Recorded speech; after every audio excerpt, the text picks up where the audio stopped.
rápidamente. Los aranceles, las tarifas, más allá de ser un simple impuesto a las importaciones, los aranceles son una herramienta económica, política y estratégica que puede beneficiar o puede perjudicar tanto a las naciones como a sus ciudadanos. Vamos a desglosarlo todo esto para que la gente lo pueda entender en casa y sobre todo porque estamos hablando muchísimo en estos últimos meses de los aranceles. Alejandro, ¿por qué son tan relevantes los aranceles en el comercio a nivel mundial?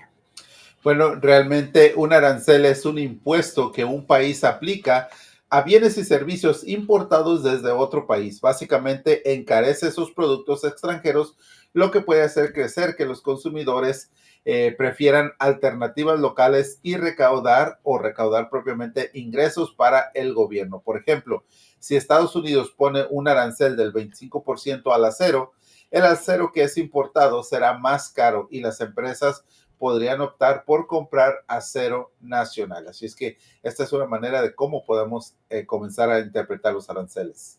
Bueno, estamos viendo que Donald Trump amenaza, ¿no?, con imponer una serie de aranceles a países como China, también como México o Canadá. ¿Por qué los gobiernos, Alejandro, deciden imponer aranceles y cuáles son las razones más comunes? En el caso de Estados Unidos parece proteger, ¿no?, a las empresas del país, pero cuéntanos un poquito más, explícanoslo. Bueno, pues realmente hay varias razones y esto puede querer en recaudar ingresos como ocurrió en el año 2018 cuando los aranceles en Estados Unidos generaron más de 70,000 millones de dólares. También busca proteger industrias locales, salvaguardar a los consumidores de productos peligrosos y usar aranceles como una herramienta política exterior para ejercer presión económica sobre otros países. Y hay tipos de aranceles, ¿no? Explícanos la diferencia entre unos y otros. Bueno, pues sí, hay dos tipos de aranceles, propiamente los aranceles específicos que son tarifas fijas por producto, como $500 por un automóvil importado, como ejemplo, y los aranceles ad valorem, que son porcentajes basados en el valor del producto, como puede ser un 10% sobre el precio que tiene ese televisor o ese dispositivo del que se esté hablando.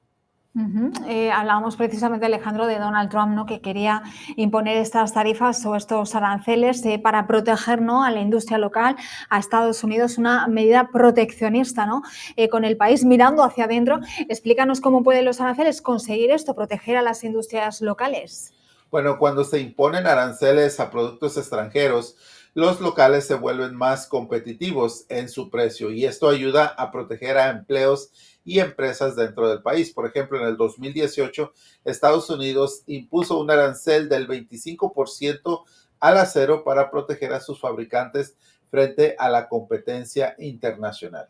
Vemos cómo esto puede afectar a otros países, en este caso a los países a los que se les imponen esos aranceles en el comercio exterior. Pero bueno, ¿qué hay de los consumidores? ¿Cómo nos afecta a nosotros los aranceles? ¿Cómo lo vamos a notar, sobre todo en nuestros bolsillos? Bueno, pues ahí sí, desafortunadamente los aranceles pueden significar precios más altos para los consumidores al haber menos competencia, pues los productos internacionales tienden a subir de precio y si alguien quiere este producto importado, pues también lo tendrá que pagar más caro por ese impuesto tan elevado. Bueno, pues ya sabemos un poquito por dónde van los tiros, lo que puede pasar. También hablábamos de ese repunte inflacionario, ¿no?, en más de una ocasión aquí en Buenos Días Wall Street, que pueden ocasionar estas medidas arancelarias, ¿no?, que va a imponer Trump a estos países, Alejandro. Pero también hablemos de geopolítica, ¿no?, del contexto geopolítico y cómo se utilizan las tarifas o los aranceles como una herramienta de presión a otros países.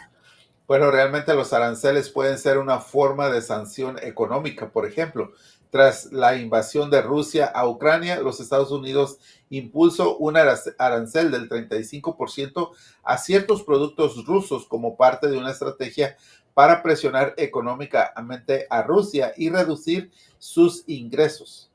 Bueno, pues por último, Alejandro, o bueno, vamos con más preguntas, porque quería preguntarte también qué efectos secundarios, ¿no?, pueden tener los aranceles en una economía.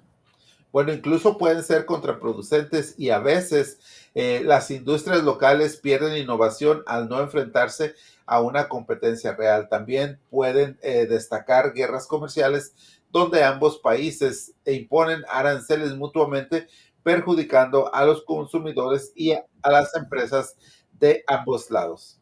Ujú. Y bueno, lo hemos mencionado también muchísimo, ¿no?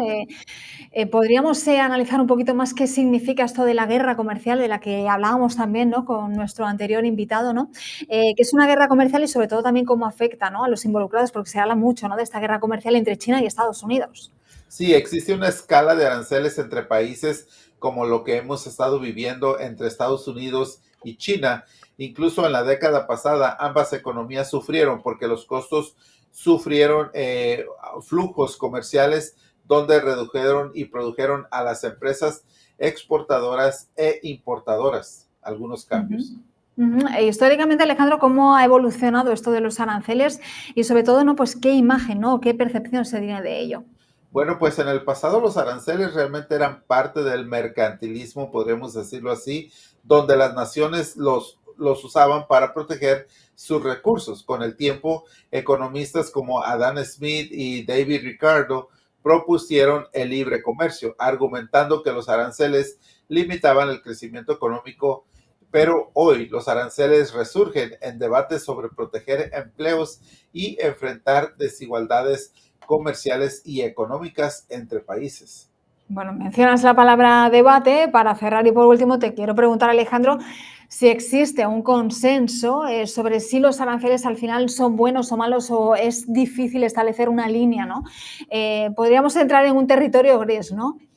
Bueno, sí, hay un consenso absoluto. Realmente los defensores dicen que apoyan metas nacionales y que generen ingresos, mientras que los críticos argumentan que distorsionan los mercados y encarecen los bienes, además de que dañan las relaciones internacionales. Todo depende de cómo y cuándo se apliquen, además del por qué. En el pasado yo me di cuenta propiamente en el anterior mandato de Donald Trump cómo compañías fueron nuevamente traídas a los Estados Unidos después de que el presidente Obama había permitido de cierta manera que compañías se fueran al extranjero para producir esos productos a un menor precio. Pero todo eso causa problemas de desempleo cuando las compañías salen a producir esos productos, a construirlos en otros países donde la mano de obra es más barata y sabemos que Estados Unidos es un país que ayuda económicamente